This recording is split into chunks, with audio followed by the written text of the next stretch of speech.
नमस्ते, good evening दोस्तों। स्वागत है आपका द स्टडी इन विलेज में। तो चलिए आज के वीडियो की शुरुआत करते हैं। बौद्ध धर्म का ये चौथा लेक्चर है, ठीक है। बौद्ध धर्म का ये चौथा वीडियो है। जो बच्चे इस वीडियो पे नए हो तो उनके लिए बता दिया जाए कि आपको हर एक वीडियो पे 10 क्वेश्चन देखने को मिलेंगे और जो कि प्रीवियस ईयर होते हैं, किसी न किसी एग्जाम पर आधारित होते हैं, जैसे कि यूपीएससी, यूपीपीएससी, आरओ, बीपीएससी। ऐसे जो एग्ज़ाम होते हैं इनके जो सारे क्वेश्चन होते हैं जो पूछे हुए होते हैं उन पर आधारित वही सारे क्वेश्चन उठा के आपको यहाँ पे डिस्कस किए जाते हैं। क्योंकि कोई भी एग्ज़ाम देने से पहले आपको जो क्वेश्चन होते हैं प्रीवियस ईयर देखना चाहिए, बहुत महत्वपूर्ण होते हैं, जिससे आपको ये पता चलता है कि हमारी तैयारी किस डायरेक्शन में हो रही है। क्योंकि पढ़ने के लिए तो बहुत सारा है, बहुत सारा मटेरियल मिल जाता है, बस हमको उसमें चुनना रहता है या फिर हमको उसमें तय करना रहता है कि हमको पढ़ना कैसे है या फिर क्या पढ़ना है। तो उसके लिए प्रीवियस ईयर क्वेश्चन बहुत देखना ज़रूरी होता है। तो चलिए स्टार्ट करते हैं आज का वीडियो। इस वीडियो में आपको 10 क्वेश्चन देखने को मिलेंगे। और चलिए पहले ये देखिए पहला क्वेश्चन। ये रहा आपका फर्स्ट क्वेश्चन। देखिए इसमें पूछा क्या हुआ है। इसमें पूछा हुआ है बोध गया में महाबोधि मंदिर बनाया गया है। तो पहली बात तो आपके लिए इंपॉर्टेंट है, बोध गया में बना है महाबोधि मंदिर, ठीक है। तो बोध गया में महाबोधि मंदिर बनाया गया है, ये किस लिए इंपॉर्टेंट है, लेकिन जहाँ क्या हुआ था ऐसा पूछा गया है। तो ये 45वीं बीपीएससी प्री 2001 का क्वेश्चन है। तो इसमें ए है गौतम बुद्ध पैदा हुए थे, मतलब बोध गया में गौतम बुद्ध पैदा हुए थे। बी गौतम बुद्ध को ज्ञान प्राप्त हुआ था। सी गौतम बुद्ध ने अपना प्रथम प्रवचन दिया था। और डी गौतम बुद्ध की मृत्यु हुई थी। तो इनको चारों को आप अच्छे से देखिए कि क्या लिखा हुआ है, फिर उसके बाद आप आंसर करिए। वीडियो को रोक के इसके आंसर जरूर दीजिएगा। आप कमेंट बॉक्स में अपना स्कोर भी बता सकते हैं ताकि लोग पता चले कि आप कहाँ पे हैं दूसरों की अपेक्षा, ठीक है। तो चलिए देखिए यहाँ पे देखते हैं। यहाँ पे लिखा कि बोध गया में 6 वर्ष की साधना के बाद उसके बाद क्या हुआ, 35 वर्ष की आयु में महात्मा बुद्ध को वैशाख पूर्णिमा की रात को एक पीपल के वृक्ष के नीचे ज्ञान की प्राप्ति हुई थी। यानी कि 6 वर्ष की उन्होंने तपस्या की थी और 35 वर्ष के वो हो चुके थे जब उनको ज्ञान की प्राप्ति हुई। और पूर्णिमा, वैशाख पूर्णिमा के दिन हुई थी उनको ज्ञान की प्राप्ति रात में। और वृक्ष कौन सा था, तो पीपल का वृक्ष। इसको बाद में एक शासक ने कटवा डाला था पीपल का वृक्ष। बताइएगा कौन से शासक है वो, ठीक है। तो इसको देख लिए हैं। अब आप इसका आंसर दे सकते हैं, मतलब कि आपको पहले ही देना है आंसर, आंसर नहीं देखना है कि सोल्यूशन क्या बताया जा रहा है, ठीक है। तो इसका आंसर है गौतम बुद्ध को ज्ञान की प्राप्ति हुई थी बोध गया में, ठीक है। चलिए जो इसका अंदर बॉक्स में लिखा हुआ तो इसको बहुत अच्छे से देखिए क्योंकि इसी से क्वेश्चन बन जाते हैं दूसरे वाले, ठीक है। ये रहा आपका दूसरा क्वेश्चन। देखिए ये क्या पूछ रहा है। इसमें देखिए पूछा हुआ है, ये क्वेश्चन बोल रहा है बोध गया में बोधि वृक्ष अपने किस पीढ़ी का है, यानी कि वो कौन जो वृक्ष है वो कौन सी पीढ़ी का वृक्ष है इस टाइम पे जो है, ये पूछा हुआ है। ये 48वीं बीपीएससी से 52 बीपीएससी तक लगातार पूछा हुआ है। तो आप देख सकते हैं कि क्वेश्चन कितने सारे रिपीटेड होते हैं, ठीक है। बहुत क्वेश्चन रिपीट होते हैं। तो आप इसको बताइएगा।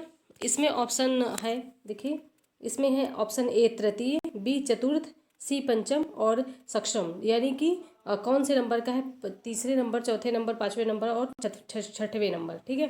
तो आप इसका आंसर दे सकते हैं कौन से इस टाइम पे वो कौन सा वंश है, इसका कौन सा वंश चल रहा है। वीडियो को रोक के इसका आंसर दीजिए। बाकी हम इसका डिटेल देख लेते हैं। देखिए यहाँ पे क्या लिखा हुआ है। देखिए यहाँ पे लिखा हुआ है महाबोधि मंदिर स्थित है वर्तमान में बोधि वृक्ष वहीं पर, मतलब महाबोधि मंदिर जहाँ पर स्थित है वर्तमान में बोधि वृक्ष वहीं था। अभी इससे पहले फर्स्ट वाला क्वेश्चन डिस्कस किया, ठीक है, इससे संबंधित। जिसके नीचे बैठकर महात्मा बुद्ध को ज्ञान प्राप्त हुआ था। ह्वेन-सांग के अनुसार उस मूल वृक्ष की 7वीं शताब्दी में सम्राट शशांक ने, मैंने अभी पूछा ना कि कौन से शासक थे जिन्होंने वृक्ष को कटवा दिया था, तो वो शशांक थे, ठीक है। और ये कहाँ से पता चला, ये भी पूछा जा सकता है ना कि ये कहाँ से पता चला। तो ह्वेन-सांग के अनुसार, ह्वेन-सांग एक चीनी यात्री था, ठीक है। तो ह्वेन-सांग के अनुसार ये क्या किया था कि 7वीं शताब्दी में शशांक ने उसको नष्ट करवा दिया। वर्तमान वृक्ष जिसे जिसे हम देख रहे हैं वो 5वीं पीढ़ी का वृक्ष है, ठीक है।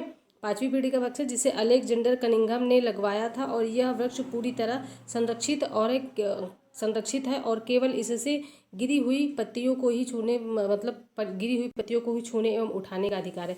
यानी कि जो पत्तियां गिरी हुई होती हैं उन्हीं को छू सकते हैं और उन्हीं को उठा सकते हैं। अच्छा, जो लोग बिहार से संबंधित होंगे वो जरा बताएंगे क्या ऐसा होता है क्या। मैंने कहीं सुना था कि बोलते हैं कि अगर वहाँ पे पेड़ के नीचे चले गए और आपके ऊपर पत्ता गिर गया, वो पीपल के वृक्ष का पत्ता कोई आपके ऊपर गिर गया, सर पे गिर गया, फिर कहीं पे शरीर पे लग गया, तो आपको बहुत ज़्यादा ज्ञान हो जाता है, वो बहुत ज़्यादा ज्ञान की प्राप्ति होती है। ऐसा है क्या।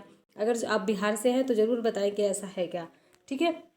मैंने भी कहीं सुना था। तो ये इसका आंसर आप बताइए। इसका आंसर है सी पंचम, यानी कि 5वें नंबर का है। अलेक्जेंडर कनिंघम ने लगवाया था, ठीक है। ये चीज़ ध्यान रखिएगा, 5वें नंबर का अलेक्जेंडर कनिंघम ने लगवाया था। ह्वेन-सांग के अनुसार ये बताया गया कि शशांक ने उस वृक्ष को नष्ट कर दिया था, ठीक है। चलिए तीसरे क्वेश्चन की ओर चलते हैं। ये रहा आपका तीसरा क्वेश्चन। देखिए इसमें क्या पूछा हुआ है, देखिए क्वेश्चन को पढ़िए। इसमें पूछा हुआ है निम्नलिखित में से कौन सा बौद्ध पवित्र स्थल निरंजना नदी के पर स्थित है। आप अगर ध्यान से देख रहे होंगे तो लगातार 3 क्वेश्चन उसी से संबंधित है, ठीक है। कौन सा ऐसा स्थल है जो कि निरंजना नदी के नदी पर स्थित है। बोध गया, कुशीनरा, लुम्बिनी और ऋषिपट्टनम। ये यूपीपीसीएस प्री 2012 का क्वेश्चन है। अभी हम लोगों ने डिस्कस किया कि जो गौतम बुद्ध को प्राप्ति कहाँ हुई थी ज्ञान की, बताइए आप। देखिए इसमें है पवित्र बौद्ध स्थल बोध गया, ठीक है, जहाँ पे इनको ज्ञान की प्राप्ति हुई थी। सर्वप्रथम यहाँ पे ज्ञान की प्राप्ति उनको हुई थी गौतम बुद्ध को। तो ये जो स्थल है ये निरंजना नदी के किनारे है, ठीक है। आधुनिक इसको फाल्गु नदी भी कहते हैं। बिहार पीसीएस में ये क्वेश्चन कई बार पूछा फाल्गु नदी से संबंधित, तो तब इसको निरंजना नदी कहते थे, अभी ये फाल्गु नदी के नाम से संबोधित की जाती है। और इसमें क्या है कि यह नदी 2 छोटी धाराओं निरंजना एवं मोहना से मिलने के बाद बनती है। तो क्वेश्चन ये भी बन सकता है ना बिहार स्पेशल में कि ये जो फाल्गु नदी कौन कौन सी नदियों से मिलकर बनती है, तो निरंजना एवं मोहना के मिलने से बनती है ये नदी। और यहीं पे ज्ञान की प्राप्ति हुई थी पीपल के वृक्ष के नीचे वैशाख पूर्णिमा के दिन गौतम बुद्ध को 35 वर्ष की आयु में 6 वर्ष की कठोर तपस्या के बाद। और जो मतलब अलेक्जेंडर कनिंघम ने लगाया है वृक्ष, वो कौन सी पीढ़ी का है, 5वीं पीढ़ी का। तो हम लोगों ने ये चीज़ डिस्कस कर ली। अब आप इसको बताइएगा इसका आंसर क्या है। तो इसका आंसर है बोध गया, ठीक है, जिसको हम फाल्गु नदी कहते हैं। फाल्गु नदी मोहना और निरंजना के नाम से, मतलब इनके दोनों मिलकर आगे बन गई हैं फाल्गु नदी।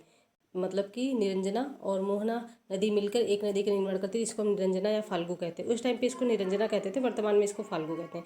बिहार से अगर संबंधित है, आप पेपर दे रहे हैं, एग्जाम दे रहे हैं, तो आपको मतलब ये सारी चीज़ें बहुत अच्छे से याद होनी चाहिए। इसमें क्या है, चौथा क्वेश्चन, बुद्ध के उपदेश किससे संबंधित है। यानी कि जो बुद्ध के उपदेश होते थे वो कैसे उपदेश होते थे, किससे संबंधित है। आत्मा संबंधी विवाद, ब्रह्मचर्य, धार्मिक कर्मकांड, आचरण की शुद्धता एवं पवित्रता। ये यूपीपीसीएस प्री 1991 का क्वेश्चन है। इसको बताइएगा आप लोग वीडियो को रोक के, बाकी सोल्यूशन तो हम बताएंगे ही। देखिए यहाँ पे है महात्मा बुद्ध के उपदेश आचरण की पवित्रता एवं शुद्धता से संबंधित है। बुद्ध के उपदेशों में आत्मा संबंधी विवाद नहीं है, ठीक है, आत्मा संबंधी विवाद नहीं है। धार्मिक कर्मकांडों ने मतलब धार्मिक कर्मकांडों की जो धार्मिक कर्मकांड होते हैं सारी चीज़ें, उसकी बुद्ध ने आलोचना की है। ये चीज़ आप ध्यान रखिएगा। तो ये कौन सा, इसका आंसर क्या होगा, इसका आंसर है डी, आचरण की शुद्धता एवं पवित्रता। चलिए 5वें क्वेश्चन की ओर चलते हैं। ये रहा आपका 5वां क्वेश्चन। बताइए, ये देखिए क्या बोल रहा है। इसमें बोल रहा है कि निम्नलिखित में से कौन बुद्ध के जीवन काल में ही संघ प्रमुख होना चाहता था। यानी कि जो मतलब जब बुद्ध जीवित थे उसी टाइम के वो संघ का प्रमुख होना चाहता था, तो कौन है। यहाँ पे देवव्रत, महाकश्यप, उपाली और आनंद। ये यूपीपीसीएस प्री 1999 का क्वेश्चन है। वीडियो को रोक के इसका आंसर दीजिए। चलिए आगे देखते हैं। देखिए यहाँ पे क्या है, इसमें दिया है देवव्रत बुद्ध का चचेरा भाई था। वह पहले उनका अनुगत बना, यानी कि पहले उनका अनुयायी बना, फिर उसके बाद उनका विरोधी बन गया। और वह बौद्ध संघ से बुद्ध को हटाकर स्वयं संघ का प्रधान बनना चाहता था, किंतु उसे इसमें सफलता नहीं मिली। वस्तुतः देव उसी दिन से संघ का प्रधान बनने की सोचने लगा जब वह पहले भिक्षु बना था, ठीक है। जिस दिन से वो भिक्षु बना था उसी दिन से, मतलब कि जो उनके शिष्य होते थे उनको भिक्षु कहा जाता था, उसी दिन से फिर वो बनने लगा, वो सोचने लगा कि वो प्रधान बनेगा संघ का। तो आप लोगों ने एक कहानी जरूर पढ़ी होगी देवव्रत की, जो मतलब हंस सारस को मारने वाली, कुछ 6 या 5th या 6 में थी जब हम लोग छोटे थे, तो उसमें रहा करती थी कि वो मार देता है देवव्रत और फिर उसका वो बचा लेते हैं। फिर वो केस, मतलब वो पूरा उनका जो मामला होता है वो राजा के पास पहुंच जाता है, तो कहेंगे कि मारने वाले से बचाने वाला बड़ा होता है, तो फिर वो सारस गौतम बुद्ध को मिल जाता है। ये वाली कहानी पढ़ी, किसने किसने पढ़ी आप लोग कमेंट में बताइएगा। और कमेंट करते रहिए, थोड़ा कमेंट से क्या होता है कि अपने में थोड़ा, जो आप अगर अच्छा कमेंट नहीं गए, मतलब अगर आपको नहीं पसंद आ रही तो आप बता सकते हैं कि क्या चीज़ें नहीं पसंद आ रही, लेकिन अगर कमेंट करेंगे तो थोड़ा ये रहेगा कि कनेक्टिविटी बनी रहेगी और भी मेहनत करने का मन करेगा कि आपको और अच्छी अच्छी वीडियो ला के दी जाए, ठीक है। तो इसलिए कहा जाया करता है लाइक सब्सक्राइब कर लीजिए। और तो इसमें कौन सा है, देखिए इसका कौन सा है, देवव्रत, ठीक है। चलिए आगे बढ़ते हैं। ये रहा 6वां क्वेश्चन। देखिए इसमें क्या पूछा हुआ है। इसमें पूछा हुआ है गौतम बुद्ध ने अपनी मृत्यु के उपरांत बौद्ध संघ के नेतृत्व के लिए निम्न में से किसे नामित किया। यानी कि मतलब बुद्ध ने अपनी मृत्यु के उपरांत, यानी अपनी मृत्यु के पहले किसको कहा कि ये संघ का प्रमुख होगा, ये पूछा हुआ है। तो आनंद को, महाकश्यप को, उपाली को, उपर्युक्त में से कोई नहीं। उत्तराखंड पीसीएस प्री 2002 का क्वेश्चन है। बड़े ध्यान से क्वेश्चन को पढ़ के बहुत अच्छे से आंसर दीजिएगा, क्योंकि ऐसे ही क्वेश्चन में लोग गड़बड़ी कर डालते हैं, ठीक है। तो ध्यान से क्वेश्चन पढ़िए, उसके बाद इसका आंसर दीजिए। वीडियो को रोक के आंसर बिल्कुल नहीं देखना, चीटिंग नहीं करना, अपने आप के साथ धोखा बिल्कुल नहीं करना, ठीक है। यहाँ गलत हो जाएगा वो ठीक है, एक बार अगर हम गलती कर लेते हैं तो एग्जाम में वो चीज़ें हमको याद रह जाती हैं। तो कुशीनगर के मल्लों में सालवान में विश्राम के दौरान अपनी मृत्यु से पूर्व बुद्ध ने भिक्षुओं को निकट बुलाकर धर्मोपदेश दिया। आनंद, शायद तुम ऐसा सोचो कि हमारे शास्ता चले गए, अब हमारा शास्ता नहीं है। आनंद, ऐसा मत समझना, ये बुद्ध के शब्द है, ठीक है। मैंने जो धर्म और विनय किए हैं मेरे बाद वे ही तुम्हारे शास्ता होंगे। इस प्रकार स्पष्ट है कि बुद्ध ने अपनी मृत्यु के उपरांत बौद्ध संघ के नेतृत्व में किसी को भी नामित नहीं किया, बल्कि उन्होंने अपने उपदेशों को धर्म एवं विनय को मार्गदर्शक बताया, ठीक है। तो आप इसको ध्यान से दीजिएगा और ध्यान से मतलब देखिएगा। सब लोगों ने इसका ज़्यादातर आंसर पता क्या दिया होगा, आनंद, क्योंकि आनंद उनके सबसे प्रिय शिष्य थे। तो सब लोगों ने यही सोचा होगा कि अधिकतर लोगों ने यही सोचा होगा कि आनंद को ही उन्होंने बनाया होगा, लेकिन उन्होंने किसी को नहीं बनाया, उपर्युक्त में से कोई नहीं, ठीक है। तो चलिए आगे बढ़ते हैं। मज़ा आ रहा है कि नहीं आपको क्वेश्चन डिस्कशन में? इसमें नहीं आ रहा तो फिर बताइए आप क्या गलती है, फिर इसमें मतलब कि आपको और सारी चीज़ें क्या नहीं चाहिए तो आपको इसमें ऐड कर दिया जाएगा। 7वां क्वेश्चन, अष्टांग मार्ग की संकल्पना है, मतलब अष्टांग मार्ग की संकल्पना किसका अंग है? दीपवंश की विषय वस्तु का, दिव्यावादन की वस्तु का, महापरिनिर्वाण की विषय वस्तु का, और उसके बाद धर्मचक्र प्रवर्तन सूत्र की विषय वस्तु का। ये IS 1998 यानी कि 1998 का क्वेश्चन है। तो इसको आप बताइएगा कि इसका आंसर क्या है। तो यही जो IS पता है, ये जो UPSC में क्वेश्चन पूछे जाते हैं यही ला के UP PCS में पूछ लिए जाते हैं, मतलब किसी भी स्टेट PCS में पूछ लिए जाते हैं। तो गौतम बुद्ध ने चतुर्थ आर्य सत्य में दुख निरोध का उपाय बताया। इसे दुख निरोध गामिनी प्रतिपदा कहा जाता है और इसे मध्यमा प्रतिपदा या मध्यम मार्ग भी कहा जाता है, कि मतलब इसको मध्यम, ये चीज़ आप लोगों ने बहुत सुनी होगी, गौतम बुद्ध का मध्यम मार्ग। जो लोग स्टडी करते हैं मतलब कि वो ज़रूर सुने होंगे। इस मध्यमा प्रतिपदा में 8 सोपान है, इसलिए इसे अष्टांगिक मार्ग कहा जाता है, ठीक है। इसमें लिखा नहीं है वो सम्यक ज्ञान, सम्यक संकल्प, ये सारी चीज़ें जो है वो 8 हैं, तो इसलिए हम इसको अष्टांगिक मार्ग कहते हैं। डिटेल से सारी चीज़ें पढ़ेंगे तो आपको पता होगा। इसके 8 सोपान में देखिए यहाँ पे लिखा है सम्यक दृष्टि, सम्यक संकल्प, सम्यक वाक, सम्यक कर्मांत, सम्यक अजीव, सम्यक व्यायाम, सम्यक स्मृति और सम्यक समाधि, ठीक है। इन्हीं को हम अष्टांगिक मार्ग कहते हैं। और धर्मचक्र प्रवर्तन ये सूत्र का विषय है, ठीक है। इसमें अंग पूछा हुआ किसका है तो यहाँ पे देख लीजिए, ठीक है। ये है धर्मचक्र प्रवर्तन सूत्र विषय का, ठीक है। तो 7वां क्वेश्चन हो गया ये। इसमें नंबरिंग थोड़ा सा गलत हो गई है, यहाँ पे आपका 8वां होना चाहिए, 8 नंबर होना चाहिए, लेकिन यहाँ पे 9 पड़ा हुआ है, तो आप इसको देख लीजिएगा।